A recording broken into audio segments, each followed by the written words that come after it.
crise politique communautaire influence le marché de l'immobilier dans la périphérie bruxelloise. Comment? C'est ce que nous verrons dans ce journal.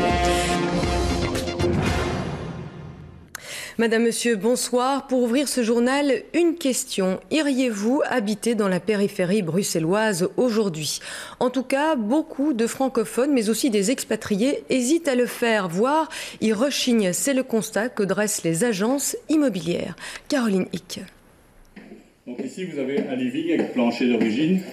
La maison est entièrement en double vitrage. Jean-Louis Springal est directeur d'une agence immobilière. Des visites, il en effectue des dizaines par mois. Et il n'est pas rare que des francophones ou des expatriés lui fassent comprendre qu'ils préfèrent ne pas habiter en périphérie bruxelloise. C'est un peu difficile et certains sont effrayés ou craintifs de voir comment vont évoluer les choses en Belgique. Et bon, tant qu'on n'a pas une stabilité gouvernementale, bon, on saura peut-être un peu plus prochainement. Mais donc c'est quand même instable pour l'instant dans les communes néerlandophones dont je m'occupe, qui sont autour de Bruxelles. Selon les agences immobilières que nous avons contactées, ce sont surtout les communes à facilité qui sont concernées. Qu'en adviendra-t-il après la réforme de l'État? 10% des acheteurs se poseraient ces questions, selon ce directeur. Je dirais qu'ils sont en attente de voir quelle décision politique sera prise par Bart De Wever principalement et le futur Premier ministre, à savoir quels seront, d'un point de vue langue, ce qui sera établi dans les communes à facilité.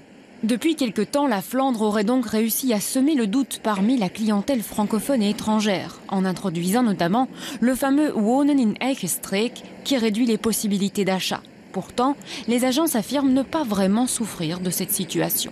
Il ne faut pas oublier une chose, c'est qu'une maison est un bien exceptionnel, c'est un coup de cœur.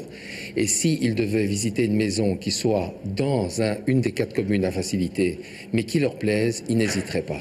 Bref, la situation est loin d'être alarmante pour les agences immobilières, mais pour certains clients, la dimension politique entre désormais aussi en considération lors de l'acquisition d'un bien. Voilà, c'est la fin de ce journal. Merci de nous avoir été fidèles. Restez informés grâce au site de la RTBF, www.rtbf.be. Et puis ne manquez pas le 12 minutes présenté par Eric Bévert sur la 2 à 22h50. À demain, 13h.